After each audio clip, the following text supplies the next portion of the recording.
Turpinam preses konferenci pēc spēles BVC Daugavpils pret futbola klubu Liepāju. Jurijs Sokolovs uz preses konferenci. Treneri, jūs komentārs par aizdīto spēli. Labdien! Nu, laikam sākt vajag ar to, ka liels paldies šodien mūsiem līdzjutējiem, visiem faniem, kuri atbalsta mums līdz pēdējai minūtei. Un šajās dienas laikam ļoti svarīgi apsveikt visus ar Lieldienas svētkiem, un novēlēt visiem laimes un labvēlību ģimene. Par spēli ļoti priecīgi, ka šodien uzvarējām, jo bijām nepavisam apmierināti ar pēdējo spēli, pirmam kārtam ar sniegumu, un šodien, uzskatu, pirmās 30 minūtes mūsu izpildījuma vispār bija pagaidām laikam labākie šo sezonu, Ļoti palīdzēja šodien futbolisti, kuri iznākuši uz maiņu, to mēs arī atzīmējam tagad gerbtuvē, bet kopumā ļoti priecīgi, 3 punkti tabulā un ejam tālāk.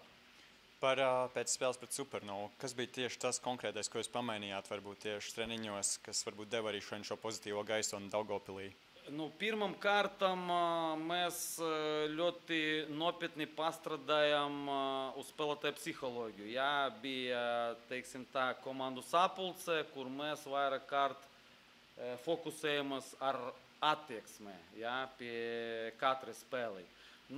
Šodien mēs pamainījām arī struktūru, jo mūsu rīcībā bija vispār viens centrālais aizsargs, nospēlējām ar 4 aizsargiem, atkārtošu šodien, visi puiši, visi, kuri piedalījās spēlē un visi, kuri atstājas rezervē, palīdzēja. Par Fofanā un Lizanovu, kā abi spēlētāji devās otrajā puslaikā un fantastiski nospēlēja, vai uz kaut ko tādu jau gājāt, tā teikt, šajā spēlē? Mēs uz to cerējam, mēs redzam, kā arī tā spēle, ka mums vajadzīgi pirmam kārtam svaigi spēlētāji. Principā pēc profiļa Lizanov līdzīgs Bubu, un mums vajadzīgs bija spēlētājs zem šajā uzbrucē. Tāda maiņa, pirma un otra maiņa bija jau sagatavota puslaikā, un atkārtošu, viņi patiešām nospēlēja šodien ļoti kvalitatīvi. Pēc Liepājas abiem gūtajiem vārtiem ļoti ātri jums izdevās gūt vārtus, vai pie tā ir strādāts, ka uzreiz jau pēc ielaistiem vārtiem metamies uz priekšu, tā teikt, un veidojam momentus? Protams, uz to mēs negatavojamies, bet paldies Dievam, ka tas notika. Atkārtošu, mums, es laikam katru preskonferenci, katru gadu teikšu, ka mums trūkst pieredze. Kāds rezultāts ir labvēlīgs 2-0, kaut kur nomierināt spēli, mums vajadzīgi šitie pieredzējuši spēlētāji. Un tā arī notika šodien. Mēs bijām vadībā, it kā viss kārtībā, bet šitie vārti no Liepājā, mazliet turēja mums pirmam kārtam trenerus, tāda nervozitāte.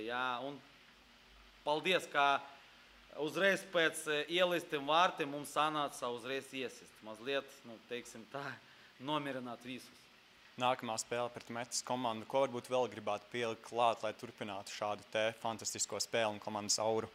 Pirmam kārtam gribētos, lai atgriežas no lazareta mūsu traumēta spēlētāji, jo pirms šajā spēlē viņu patiešām bija daudz, tas ir pirmam kārtam. Otrkārt, noturēt šādu noskaņojumu, šādu kustību un jāpastrādā 5 dienas treniņu procesa un skatāmies, kas notiek. Labi, paldies, treneri, lai izdodas. Paldies. Sākam preses konferenci pēc Tonibet futbola virslīgas 8. kārtas spēles starp BVC Daugavpils un futbola klubs Liepāja. Uz preses konferencē aicinājuši Liepājas komandas galveno treneri Jāni Gobu. Treneri, jūs komentārs par aizdīto spēli. Šodien tādā karstā dienā, svētku laikā. Diemžēl zaudējums izbraukumā atkal, izbraukumā iepriekšējo spēli mājās mēs uzvarējām un priekš skatītājiem man šķiet bija ļoti interesanta spēle, goli uz abām pusēm, un gribās vēlreiz šobrīd domāt tikai par to pozitīvo, ko mēs izdarījām pozitīvu, skaidrs, ka mēs analizēsim noteikti arī negatīvās lietas un absolūti negribas iet kaut kādā tādā negatīvā noskaņojumā šobrīd un kaut kur salūst kaut gan 4 ielaist vārti. Tas ir ļoti liels skaits. Un, mums šīs lietas ir jāuzlabo, jā, bet tas, ka mēs kaut kur mēģinām piecelties, mēģinām atgriezties atpakaļ spēlē, pagaidām tikai mēģinājums un pa to naudu nemaksā.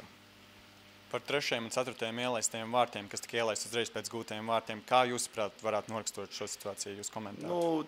Tas nav nekas jauns. Iepriekš arī mēs laidām iekšā tikko kā pretinieks teiksim, par to top 3, kad tikko kā viņi iesit arī 2, 3 uzreiz. Ja, tā kā šeit līdzīgas tā situācija ir, ka mēs it kā iesitam, mēs kaut kur varbūt neteiksim sapriecājamies, bet ir kaut kāds tas uzbudinājums un pagaidām nemākam pareizi sevi tajā brīdī nostādīt uz laukumu, lai mēs atbildētu. Ja, jo tas it kā ir brīdis ļoti tāds kutelīgs uz abām pusēm, ka pretinieks taisa spiedienu, ja, un viņš arī grib izdarīt, atgriezt emociju tādā iespējas tādu spēli atpakaļ, kur viņi ir iepriekš bijuši. Un mēs pagaidām vēlreiz, es jau iepriekš teicu, man šķiet, ka mēs vairāk psiholoģiski zaudējam. Skaidrs, ka tur arī ļoti vienkāršas divcīņas, ļoti vienkārši 1-uz-1 situācijas. Mēs pretinieku ielaižam sodlaukumā, ļaujam sist, bet tas vairāk, es vēlreiz saku, ja, tas ir iekšējs darbs mums jāstrādā pie tā ir ļoti pamatīgi, lai mēs šo te iekšējo kompetitīvu angliski jau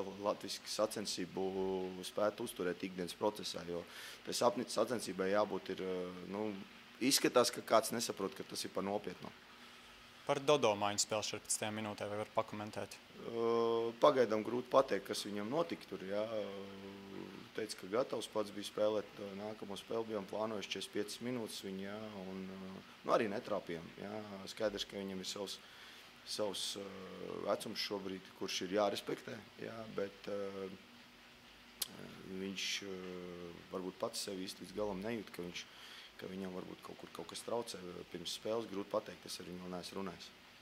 Nākamā spēle 9. kārtā pret Metas komandu. Ko gribētos uz sitienu uzlabot, salīdzinot ar šo spēli?